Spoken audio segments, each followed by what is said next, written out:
job of writing. And, okay, well, I think first I might as well start by discussing what the motivation is for developing it and why you might need it. I look at three main problems in this program. When working in a Python console, the textual output can sometimes be difficult to understand, and I'm going to give you a quick sort of demo to show a kind of example of where that might occur. Alright, let's take a look at that block of text there. That's describing 5 Java buffered image objects. You can see information about the width, the height, color models, but the problem is it can be quite difficult to decode because of the way it's all packed together quite tightly. And so it might be nice if we could find a way that makes these things look easier to understand and comprehend. In addition, source code in the text editor is not really interactive enough. And the problem is we kind of end up between a rock and a hard place because when you're working with a Python console, you can't really work more than a few lines of code at a time. But when you move over to a text editor, you lose the interactive programming that you get in the console. And finally, when working with textual source code, which is what we all do, it can be difficult to understand and comprehend when you represent a complex structure, or maybe it's a data structure that isn't particularly amenable to text. Let's say you're describing a polygonal shape, and you describe it by listing the coordinates as vertices. You just see a list of pairs of numbers, and that can sort of, it's difficult to kind of visualize what that polygon would look like unless you get a piece of graph paper out and draw it. So, what is the Larch environment? Well, it's a visual interactive programming environment, and the goal is to make programming more visual. And there are 3 main approaches that we take to do this. The first is visual object presentation, namely, let's move beyond just text and perhaps enhance it with visual cues, or even go straight to diagrammatic content. The second is by looking at the interactive programming environment. We've got a visual console, which is just a visual table on a Python console, but then we've got the worksheet system, which kind of tries to blend the strength of a console with the strength of a text editor. And finally, we have visual programming via embedded objects. Let's start by looking at visual representation. I'll start with my first demo. Pictures are pretty. I'm going to look at the visual console. For this, I'm going to enter this page here and select some code. Copy it. Paste it into the console. Okay. So, by comparison, if we have a look at our images here, let's see how they turn out when we display them in large. We end up with 5 images scaled down to thumbnail size. We can zoom right in to see them at their natural size, but they're just embedded as elements in a Python list. Notice that they're separated, they're surrounded by the brackets and separated by commas, just as if they're objects in a Python list, mainly because that's what they are. We've got a line up here which creates a single button with the static method button with label. We evaluate that, we end up with an interactive button just straight inside our console. How about 20 of them? That's comprehension here. They're all interactive. Now, the listeners aren't hooked up to anything, so they won't do anything when you click them, but you can have interactive content straight in the console, and just by evaluating the expression that creates it, it will display it. Same for checkboxes. All interactive, just another list. But we can get slightly further than this. This is where I think visual representation comes into its own. The parsing library supports a trace feature whereby it effectively constructs a debugging log that logs how it applies various parsing rules to the input that it's parsing. And so I evaluate this. First we end up with something blank inside this trace log. We end up with some information about how the parse went. It's successful. This is the AST we get, but let's have a look down here. We'll just zoom out. And we've got a graph that we can pan and zoom across that shows how our parse occurred. And we can just view this and pan and zoom around it straight inside the console. This diagram is constructed courtesy of GraphViz. The command line utility is evoked in a separate process, and the resulting SVG is then displayed. And if you happen to have anything that generates GraphViz dot output, you can easily just generate a graph from it and just display it inside Larch with just a single method invocation. Ours are a lot uglier.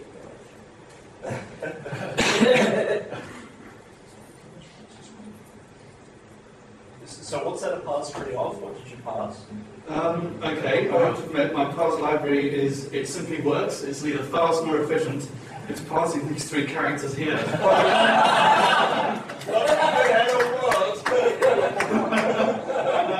It's not quick. It's based on Polish expression grammar, so it's recursive descent, so it just tries every possible Python syntax rule against the various pieces of input. Hence the fact it generates a hell of a lot, does a hell of a lot of work for it. It works and it's fast enough for parsing single lines at a time, which is all I actually need for this program. Maybe I'll do something more efficient later, but not for now.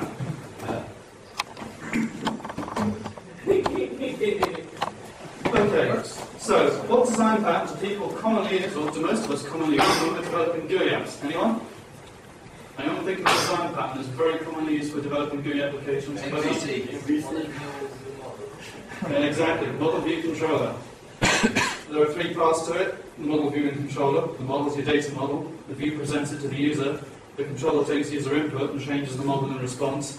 And the model informs the view of changes so that it can update. And it requires that you implement your model class, your view class, and your controller class. And that's kind of heavyweight. It can be quite a lot of effort to develop a model view controller-based system to display some data. And how many people here have often looked at some data and thought, I wish I could visualize this, but implementing a whole MVC architecture on top of it would be quite a lot of it. Anyone found that? Well, our approach, let's use type coercion. Type coercion is the process by which we take one object and convert it from one type to another. And it's used throughout Python. We're very familiar with it. It's used in repo, it's used in struct, where we just convert things to strings. If you attended Raymond Hettinger's talk on API design, he discussed index, where if an object wants to act as an index into an array, it just coerces itself to an integer. It's used all over the place, and it's very simple. The Larch environment, we use it for visual representation. We coerce objects in something visual, in this case what I call a pres, which is our base class for our presentation types. And, well, now I'm going to discuss how we actually do this. This is the simplified version. We have to define one method in your class, double under present. There are a couple of parameters, fragment and inherited state. You're only going to deal with those if you really get down into the guts of the system and have to start doing special stuff, so probably no need to cover them here, I reckon. Given the fact that we're using Java, you can also do it for Java objects. There's a presentable interface that you can implement, which has pretty much the same kind of method. Now, presentations are constructed using a combinatorial API, and this is really quite important. And let's move on to showing what that is roughly. We'll notice here that we have a piece of code here that constructs a label. We call label, we pass it the text, and we end up with a label to the right. Button and the static method button with label creates a button. But now we look at these 4 lines here, which create 4 labels. You place them in the row combinator, it arranges them horizontally. You place them inside the column combinator, it arranges them vertically. And you can combine these and combine these however you like. You put rows inside columns, inside tables, inside fractions, inside anything else you like. So it really doesn't restrict you as to what you can do. There are many more combinators than that. You've got flow layouts for paragraphs. We have mathematical fractions, superscripts, subscripts. We have rich text combinators for constructing headings, titles, ordinary text. You can even write your own by combining existing ones. In fact, there's a set of primitive ones and all the rest are built on top of those. And you can build more on top of those. And our appearance also controls the style sheet. So if you're familiar with CSS, how you set the styles and then it goes down to all the subnodes. Same idea. Alright, now let's have a look and see how present actually works. And it's pretty easy.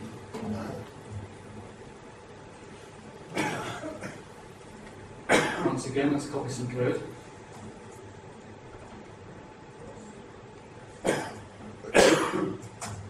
Okay, very simple object, very simple class. We have this is a node from an n-ary tree. It's got a list of children here, which is passed as the arguments. The present method creates this label here called node, which we see here. This button here, which appears here, and then the children are placed to the right. And because this one's empty, it doesn't have any children, we see nothing here. And it places it within a border, within a row that arranges these horizontally. But we see that the button has a listener function on new, which simply creates a new node, adds it to the children, and informs something, this incremental value monitor, that the state of the object has changed. And that's how you inform Larch that the state of the object has changed, so that it knows to refresh the presentation. And the result is we now click this button, and we can just start building our tree. And you can see that not much effort, for just a few lines of code, we've got it's a reasonably nice demonstration of the simplicity of the approach. But we can put more than just nodes inside here. Python is dynamically typed after all. So let's go and reuse our images here, which is in the list called JPEGs.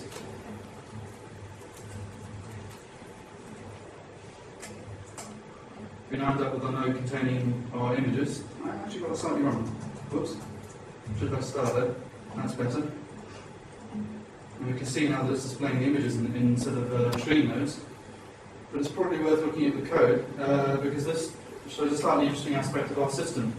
When you place an element inside, say, maybe a row or a column, it doesn't care whether that object is a presentation type, like a label or a button or a column or a border or a row, or whether it's an object. If it's a Python object, it will use the type conversion to convert it into something, into a presentation object, and that's completely transparent to you. You don't have to worry about specifically saying, I want to construct a view of this object. You just incorporate it into your presentation, let Larch take care of figuring out how to do that. Alright, we can also handle objects that are defined within the Java or Python standard libraries. Obviously, those objects and those classes are not going to be presentation aware, they won't define present methods, they won't implement a presentable interface, but that's fine, we have a way around it. You create an object presenter, and you register it for the relevant class, and when Larch is asked to present an instance of that class, it will go and look up the appropriate presenter and use that. And that means you can make objects presentable without using any monkey patching. Now, monkey patching in Python works just fine, but it's a little harder for Java objects, hence that we provided this system, and some people don't like monkey patching, and couldn't really blame them, to be honest. And in fact, our images, that's how they're shown. They are Java AWT buffered image objects, which are defined in the Java standard library. So an object presenter is used to display those, and well, that just works without having to worry about it. Now, I'll discuss a little bit about perspectives briefly. Perspectives present an object in different ways. This is very much like the different views in the MVC architecture presenting the same model in different ways. The one I've talked about, which uses the double-under-present method, or the presentable interface, is known as the default perspective, and it's the one used to display most objects in Larch. And there are other perspectives too. For example, we have the inspector perspectives, which are used to provide a certain amount of introspection. I'm going to demonstrate that now. Perspectives are callable by default, and so let's have a look at this tree here. For this, I'll just simply type inspect, and we now end up with a kind of representation of that object that looks something like what you might find in a debugger, such as Visual Studio, or perhaps in, say, if you use Smalltalk, this could look quite familiar. We can just open these attributes out. We can open the type C class. That doesn't work for some reason. Whoops. We've got a presentation of the exception there. And so you can use this to view the state of your object. You can even inspect Java objects as well. So, for example, if I go from java.util import. Thank you.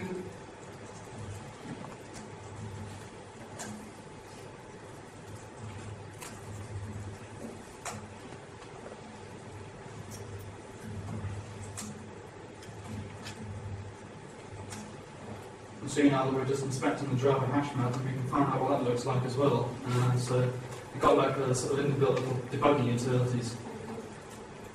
Okay. Now let's move on to the programming environment. You've seen most of the Visual Console already, so let's have a look at some of the more interesting and esoteric features. First up, model draining.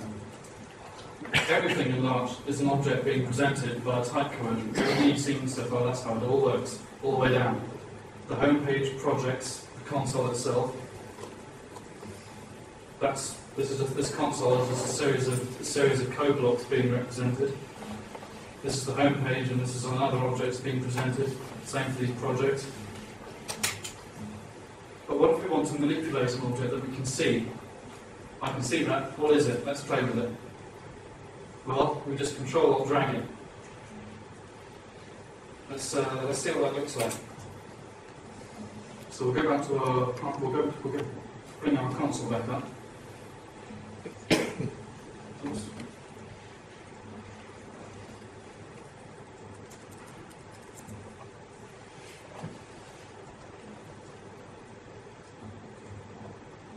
We'll just pick this up, drag it straight in there. You say you want it to assign to variable P. You see it's been assigned the project root that was visible over in the project. We'll inspect it. And well, now we can start pulling apart that project and see how it's implemented inside.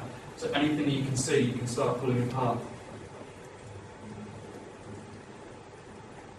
An interesting side fact about Arch, our source code editor does not edit text. It's in fact a structured editor. It represents code internally as something much like an abstract syntax tree, and it uses perspective to present it as something that looks and behaves mostly like text. For those of you familiar with the area, it's a syntax recognizing editor. What it means is our code is represented in tree form, so we can write our own refactorings. Let's see how you can change your code really fast. Now let's see.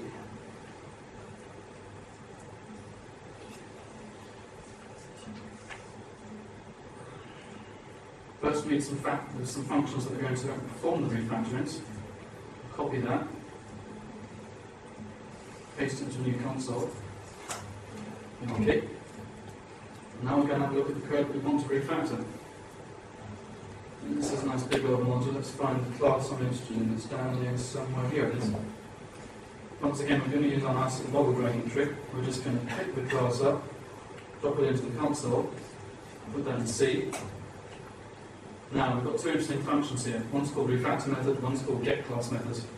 GetClass methods goes through all the nodes in the class suite and simply filters out the ones that are def statements.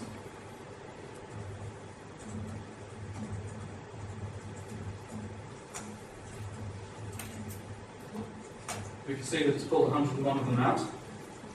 Now, we've got this interesting function called refactor method. This goes through and checks its parameters and the fact that it hasn't got any decorators, and then it alters the name and adds some decorators. Very simple refactoring, but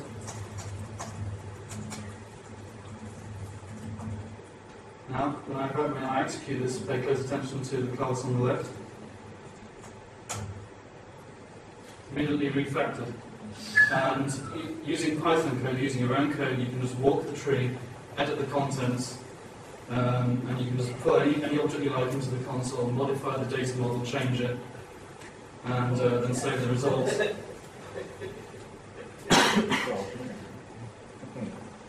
Okay, we're next. Let's move on to the programming environment. Interactive consoles are really nice. As Raymond Hessinger said, it's one of the things that makes Python awesome. But there is a slight caveat. If you want to work with more than a few lines of code at a time, it can get difficult. Say, for instance, you want to work on whole modules. You could develop a whole module on the console, and if it's something like EuroPython or like the Visual Console here, where you can enter more than one line at once, you could do it, but if you make a mistake, you've got to repeat that block of code, edit it, and then recommit it. And if you want to then turn that into a module, you've got to go through, copy, paste all the pieces, put it all into somewhere, and finally build it. It's not a great workflow. So what if we want to work on a whole module but interactively? Well, the complete program would tend to turn to a text editor, but we throw away the interactivity. What if we could blend the two? So, let's have a look at Python modules with pictures, and I'm going to show you my worksheet system with the cellular automata. For a start, worksheets can contain rich or styled text, so we've got type as headings, so you can intersperse all of your code with styled text for purposes of documentation. As you can see, we've got a code block here. Just to show you the images again, what you'll notice about this is anything that's printed is displayed in the standard outbox below the code. And if the last statement is an expression, it's evaluated and the result is displayed below. And what this means is that each code block, if it has a result, can display the result of that computation just below it. So it maintains locality between the computation results and the code that performs them. And it also means you can, if you're trying to develop an algorithm, you can divide your code into a series of steps and see how it goes along, see how it goes. Now, let's move on to something slightly nicer. Let's see the result at the end. We have a nice animating cellular automata, and it's just embedded straight in our worksheet. Now let's have a look at the class that creates it. It's not that complex. We've got a constructor that takes a list of colours for the states, red and blue in this case. It takes the width and height, cell size, and initialization and evolution functions for initializing and evolving states. Methods for drawing it, which uses the Java graphics API, similar to the HTML canvas API, if we use that. And we've got the evolve method that simply steps the simulation. Just to show you how simple the double under present method is, it creates a border, this black border here, showing an animated drawing, the cellular automata, which takes the width and height in pixels, draw time between steps and step functions, and those simply invoke the draw method and evolve methods respectively. And that's all you need to make it visual. And the result is this. And we can just create that straight inside our worksheet. So if you want to develop something like that, you can throw it together really quickly. No need to open the GUI in a new window, it's just there right in front of you. Okay. Large worksheets, they act as modules, so you can even import them from other worksheets. The project structure, if you saw the projects, it has packages which act like directories, so you can almost develop an entire Python application inside a large project. As I mentioned earlier, you can divide the module into a number of code blocks, and each block can show its result, a step along the path, so you can see the entire path of the computation from start to end. And if you want to refresh it, to refresh all the results due to a code change, you can hit F5. You've got a very rapid edit run debug cycle. Modify code, hit F5, repeat. And to show you what that's like, we'll go back to our cellular automata. Let's say I want to play around with this. An interesting fact, we have to go to edit mode to change the code, but hey. So we'll do that. We'll change that to green. F5.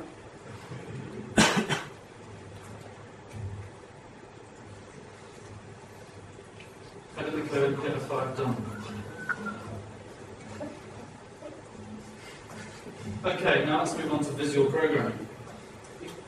Visual programming has quite a rich history in the research community. Been quite a few approaches tried. Some of you may be aware of circuit diagram approaches, data flow-based approaches. LabVIEW, for instance, allows you to design chips and circuit diagrams. But they're nice for simple programs. For those who've tried the visual programming environments, you may find that if you can code up something like Fibonacci really easily, a few blocks here and there, a few arrows, that's it. But large programs tend to look like rat's nests. Hence the fact that people design chips, they use VHDL, they use a text editor. Just because of the fact that the schematic just becomes unmanageable. You'll end up with something about the size of this wall, and you've got a small monitor-sized window to scroll over it. It just becomes impossible. As a result, text remains the dominant medium for source code. But diagrams are still appropriate in certain circumstances. What if you had, say, like the polygon I mentioned earlier? Sometimes you can get a big win just by arranging text in a visual fashion, like in a table. So, let's use diagrams or visual layout where we need them, and text everywhere else. So, let's now move on to the Play God demo, where I've got a simple orrery. It's got a few subplots, but let's have a look.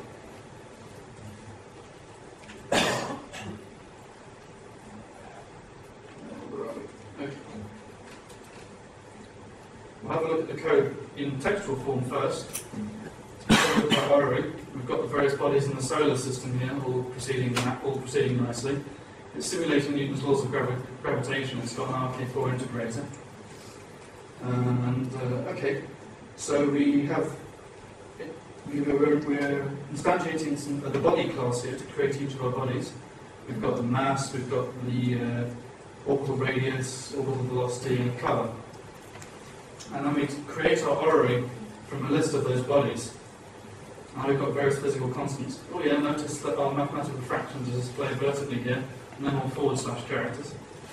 And then we construct a simulation from our orrery and our constants, and we display it, and we end up with this. Alright, fine. Oh, if you go edit, by the way, it shows all the hidden code, which is class definitions, integrator, use law of gravitation, simulation class, so you can hide code, but let people see it if they want. But how do we move on to from this? How do we make this code more visual? First question to ask is how? What form do we want it to take? Well, I think a nice spreadsheet-style table might be a good way of specifying these bodies. I think it's probably worth discussing how that's built, and the fact that it's really pretty easy. We're creating these instances here, adding them to the list, and we're simply building a table, this orrery table instance out of it, and displaying it, and it's displaying itself in this as this editable table. And we'll see a bit more cool stuff with that later. But let's have a look and see how that's done. So a very simple class takes the constructed parameters and pops them into attributes. And we've got this orrery table that derives from live list. Live list simply wraps Python lists, but informs the outside world of state changes for undo, redo, and informing the system that when so that the system knows when it has to update the presentation. But the table now, the table editor is simply described like this.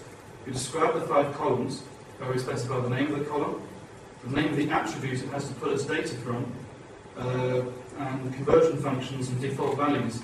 And that's all that's necessary to present Python objects as a table. You just describe the columns, and you just give it a list of objects, and it will automatically pull all the data out of the objects and show them in a table. And if you then edit those values in the table, it will write the values back to the necessary attributes in the object. And it'll handle all that for you, so with very little code you can display Python objects as a spreadsheet table.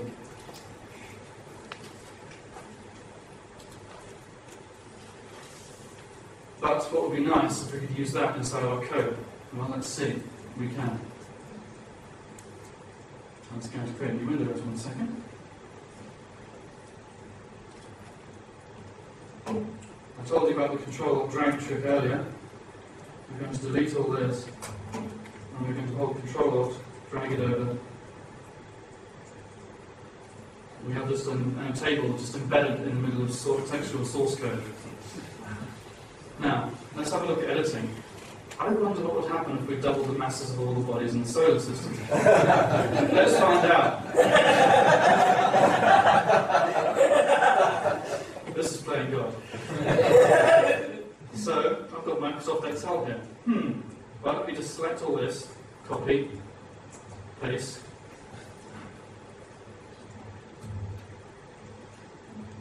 So, 1 second.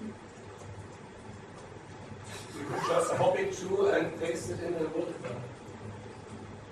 Pretty much. So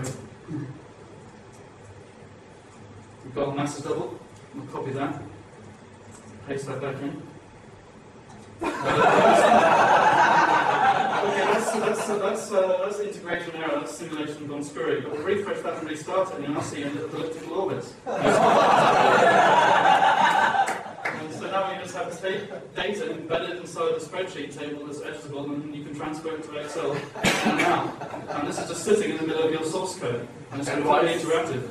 Why is the network running away? That's once again simulation. If things run away, you'll probably find the rest of it falls apart as well. I'm not counting my stubborn time steps to a fixed amount, so RK4 integrators tend to go haywire when you do that, so that's why it is. Simulation and accuracy. I'd say so, yeah. But to finish up, I'd say it's a good thing I don't design solar systems for a living, because if I did, everyone would die.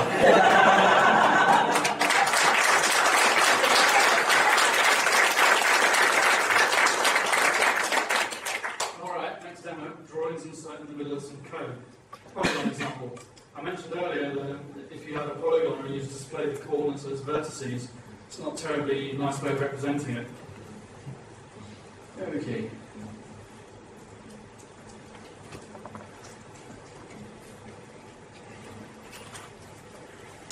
We have a polygon class here, which once again uses our live list that was demonstrated earlier. each entity inside it, each element in it is a vertex. We've got a method for drawing it. Okay, let's see what it actually looks like. We can just add new vertex into this polygon by clicking, and you'll see that they're displayed to the right of the table. You can send that over to Excel as well, should you really want. But if you have a look at a piece of code down here, here's a really good illustration of what I mean. Oops. We've got this area of polygon call that takes this polygon as a parameter. But once again, we've just got coordinates specified, and it's not very easy to understand unless you use a piece of graph paper. And once again, quite simply, we find a nice example polygon. We'll just delete that. Control or drag. And we can just draw a polygon once again in the middle of the textual source code, and we refresh. We see that the value of the area changes. We can clear it, draw some more. So we've got fully visual content that's embedded inside source code, so if there's anything you can think of that is better represented as a diagram, you write the class, you write the present method that displays it as a diagram, as an interactive diagram, and you just drop it in your code, and that's it.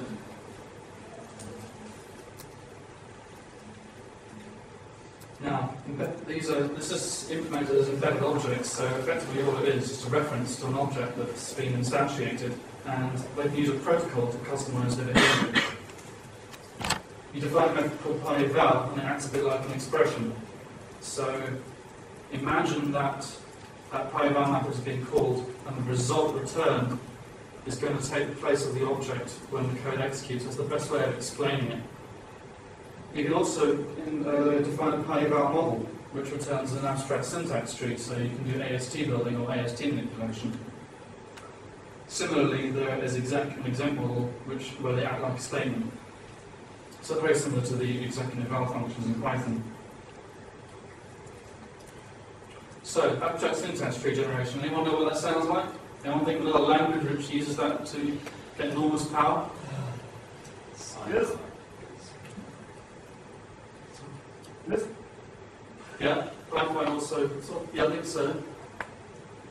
Exactly. AST generation. Pretty much visual this map goes for Python. And also, these objects cross the compile time runtime barrier. You saw those objects there, that editable table, you saw the polygon. They are edit time objects in the editor, but they are being used at runtime, and they're available at runtime, since they just get transferred straight over.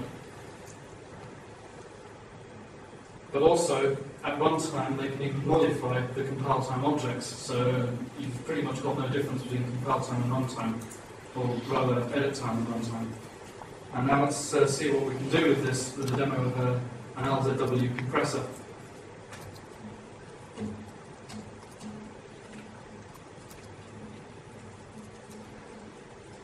Let's see what it looks like first. Does anyone know what the LZW algorithm is, or anyone not know what it is?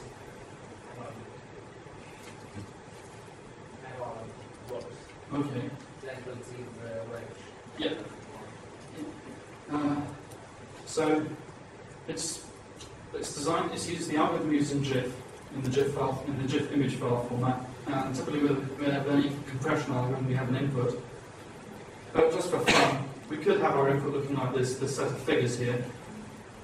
Lots of numbers, we could use that, but that's boring. So I define a nice colourful swatch that represent themselves as these nice little coloured RGB. It just makes the input and output look more pretty. And so we have our nice input here, and we see this nice sequence of RGBs, and this is what we're going to compress using methods of Welch. Okay, so now we get onto the encoding algorithm, which is defined by this function here. And approximately the way it works, just to gloss over it quickly, is it has a prefix table, which is a set of sequences that it's found so far, and it tries to say, well, what's at the current position within the input, what's the longest sequence that I've already encountered? And if it finds it, it'll emit a single numeric code to represent that sequence of maybe 5 characters, 20 characters. Hence the fact that it can achieve quite nice compression ratios. And here we see we create our output. This parameter simply provides the alphabet, the range of possible letters that might come as input. We print our input length or our output length, okay, bring it from 24 down to 14 characters, and there's the encoded result. Alright? Well, what might be nice to know is to get an idea of how this algorithm actually executed. I suppose we could define an object, and then each time round we take a copy of the state and store it somewhere and then display it somewhere else. And the complexity just goes up and up and up and up, and it's annoying. So what would be better is to have a way of doing this automatically, and there's an embedded sweep display tool that will handle this quite easily for us. So we'll notice we've got this like little Emacs values kind of command line here, hit escape, ESD. Okay, this embeds that selected tuple in an embedded sweep display. Nothing particularly exciting yet, that's just an embedded object, but notice we've got some code embedded in an object, embedded in some code. And what we are really interested in is these four values here, x, p, q, and y. So we need to tell it to monitor these. So we do that with wrap them in name values.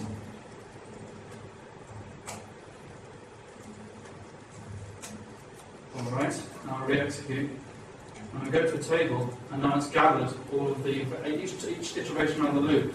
Every time the instruction pointer has entered this embedded sweep display, the code within this embedded sweep, it's taken the values contained within x, y, x, p, q, and y, and stored them, and now it's later presented in a table.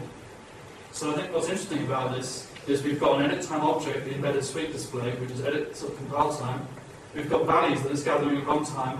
It's then storing those and then displaying those in the edit time object, so therefore we've got data communicating between edit time and runtime, edit and runtime objects.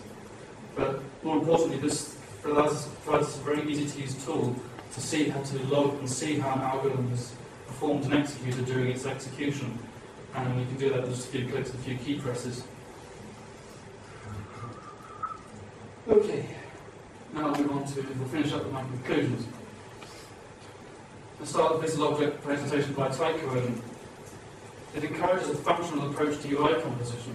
In fact, we saw this right at the very first demo, where we saw the definition of our little node object. Notice there is nothing there that says, when the state of this object changes, here is how you change the UI. And the reason is because what it does is, in response to state changes, it throws away a subset of the UI and simply recreates it. So you don't worry about saying, this is how we update the view in response to this particular state change.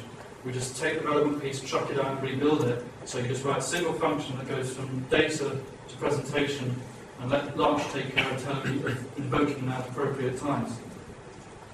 Don't mutate. It simplifies things. Visual representation of values is a big no, epic win. Yes.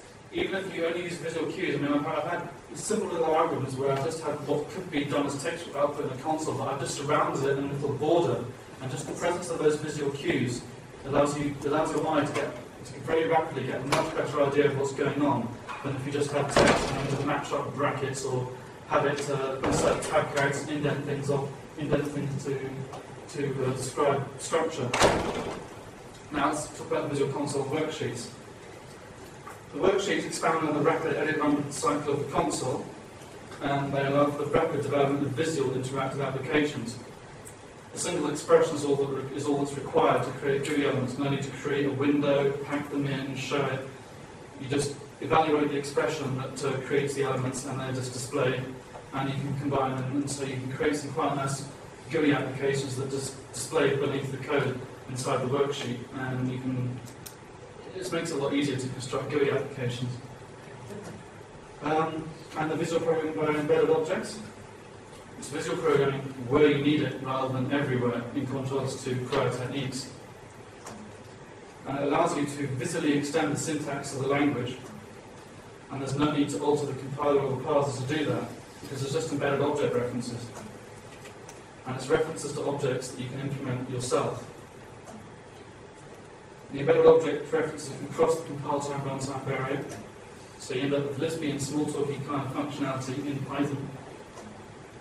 Now, let's finish up a bit about the project status. It's still a research prototype, so it's not ready for real use. Sorry.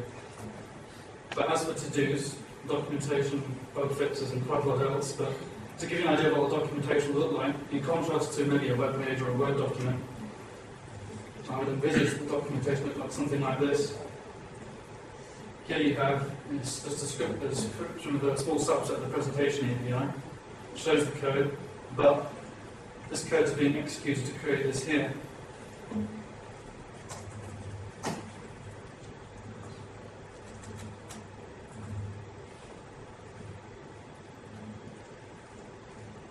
And you can, the student who's learning from it can edit the code and see the results back immediately. We've got various other presentation API examples, and this demonstrates how you can combine things in rows, columns, paragraphs.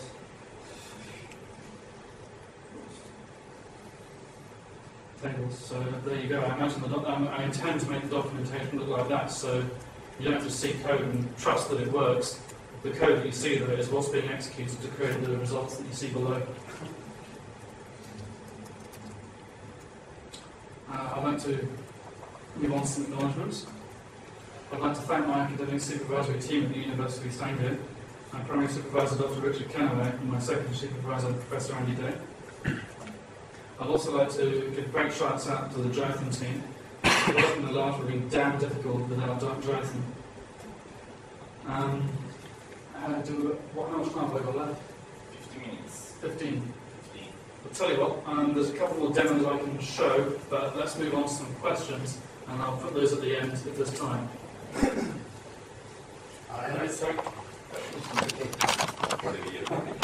So, did you present a kind of iceberg, which is in reality everything is based on Python, which is a strange Java implementation of Python? How important is Java to the project, which is really Python? I have to admit a lot of it is written in Java for speed and performance reasons. About 80% of the code, I'm afraid, but hey. So is that 80? Yeah, in terms of lines of code, yeah. A lot of the most of the Java is pretty. And you need 10 lines of Python. Just a stupid question. I'm so negative about Java because I think maybe it's debugger working NetBeans. Does it have a working debugger? I wouldn't know. I suppose I don't use the Java debugger that much, to be honest.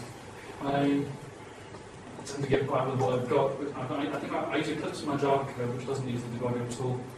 And I suppose I'm sorry, I don't know about getting the debugger working, but yeah. We have a working debugger for Java. Oh, cool. In NetBeans? It's quite hard. We don't have any. Timidly.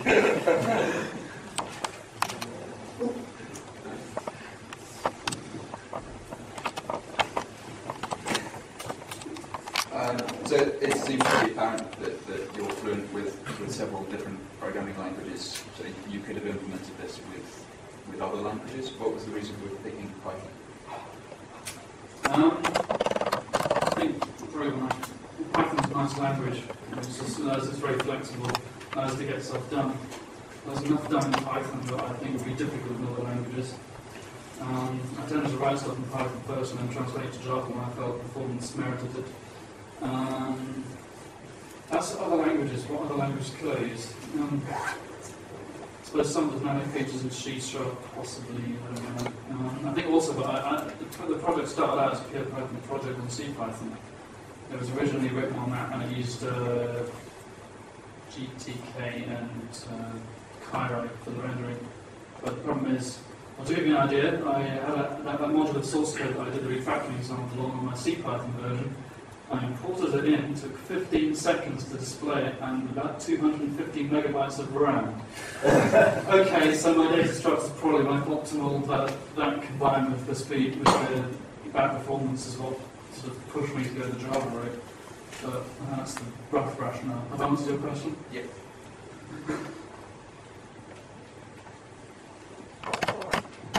Cool, so first of all, honestly, this is the most ridiculously awesome thing that I can see. Also, if your editor works on syntax trees all the time, what happens when you've got some code which has got errors in it, which doesn't make any sense? I think I might as well just try and demonstrate. It's probably the best thing to do. Oops. I'm going to try and show the document all over to the right. This is the AST.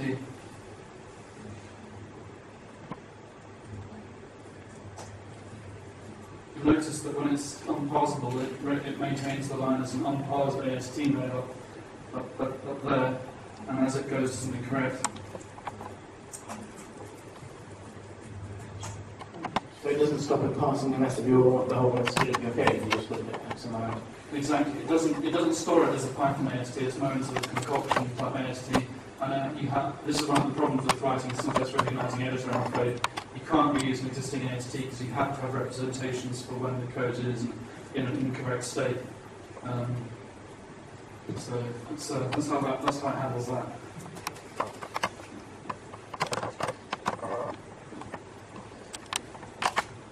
How are those worksheets saved to permanent storage? Is it saved as an AST? How do you go about version control and this stuff? Good question. I have no answer to that story at all. I'm afraid to say one of the big flaws of this project is you can't integrate with VCS right now. I'm afraid if the way it's stored is a pickle. As the objects are pickled out. The AST knows that it's got its own serialization format just for speed reasons, but yeah, everything in the document is stored using a pickler. So that's how it's stored, but that does mean, of course, version control and no joy. You can dump it out of source code. Yeah, there is a code generator that uses to pass it to Python, so you could convert it to XDS and put that into a version control system. But the potential issues with that is we won't follow any particular standard. Lines can go as long as they like, so we won't split them. Also, you may find that if you import something, because it has its own sort of rules for inserting spaces and stuff like that, you find that if I imported a module from you and then re-exported it again, every single line will change because the spacing will probably be slightly altered, so every line will come up in the diff. So it's not that's an issue that remains to be resolved. Very much so. Well, just as a comment on the merging stuff, so we have a similar project called MPS, which also stores code in SNX3, and we had to build a whole suite of different merge tools specifically for working with the trees. So there is no easy solution to that, but just with some hard work it can be solved. Yeah. Another big project way out somewhere. Thank you for your talk, Geoffrey. Very interesting. I've got two questions. One is the source code available somewhere? Yes.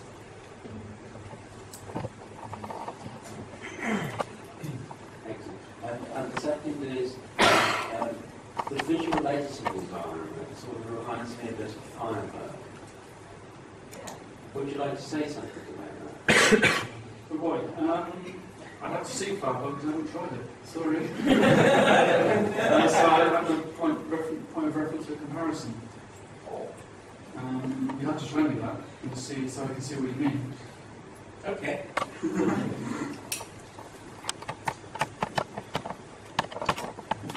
So what are your plans for pushing the project forwards and getting contributors behind it? I haven't made any plans. Right now I'm concentrating on writing and finishing up my paper and then finishing up my dissertation to get the academic side done. I think eventually, the idea is I'd like to get it to the point where it's less buggy and things are more stable and people can rely on the APIs and there's documentation. I think that's probably the point where it might be a good idea to start getting contributors maybe. Because I think you would certainly get a hell of a lot of people interested in contributing already. I think there'd probably be a lot of value in trying to kind of open it up a bit now.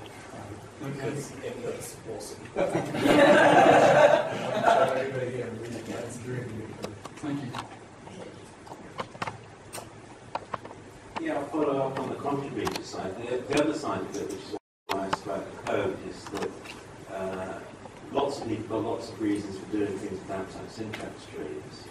And one form of contribution might be to refactor out much of what you're doing and make it standalone that people can use to develop. How do you feel about that? Sorry, I don't quite understand. Well, most projects, most largest projects have missing external dependencies. Right. I'm quite interested in using. I'm interested in using some of your AST code, perhaps, for example. And that's another way of making.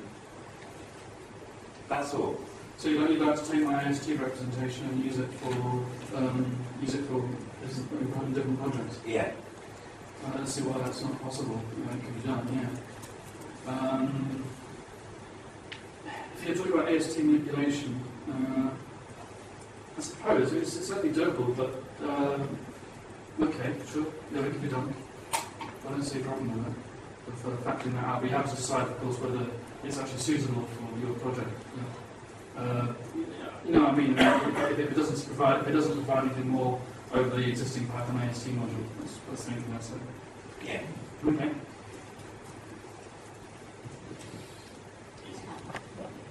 What happens if two people want to edit the same piece of code? Whoops. At the same time? Whoops. Okay. And do you have any sort of test integration? Well, I mean, like a unit test with English.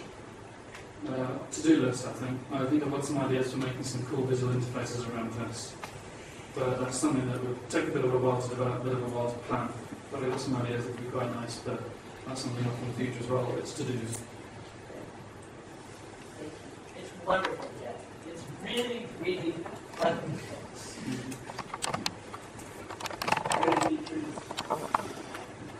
So what's the story of making something distributable to end users out of these nice worksheets? How does it go? Or does it? Well, I mean, make a distributable application once you build it in here. Yeah.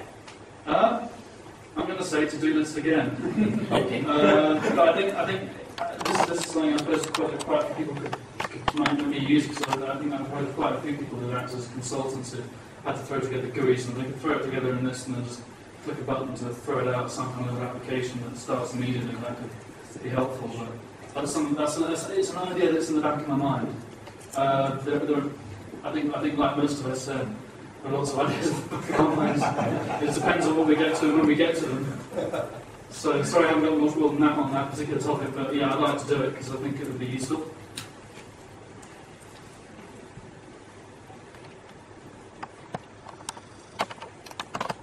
Okay, if there are any more questions, the last remaining demos? Yes. Yeah? KD trees. KD trees, all right, KD trees. Okay, Yes. okay, who knows what a KD tree is? You have 2 minutes. Oh, right. KD tree, quickly. It's a spatial subdivision structure used in graphics to locate objects. So the idea is you start off with this list of points, they're normally distributed, and we generate a whole bunch of them. Let's say you want to query the points to say which one's the closest to a specific position.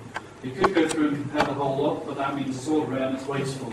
KD tree is a binary tree that's subdivides them spatially, particularly in horizontal and vertical axes. And we see a simple KD tree here, and here are the division lines. So the idea is you have a bunch of cells and boxes, and you cursively go down until you hit a leaf node, and then you only have to compare it against a small subset of your points.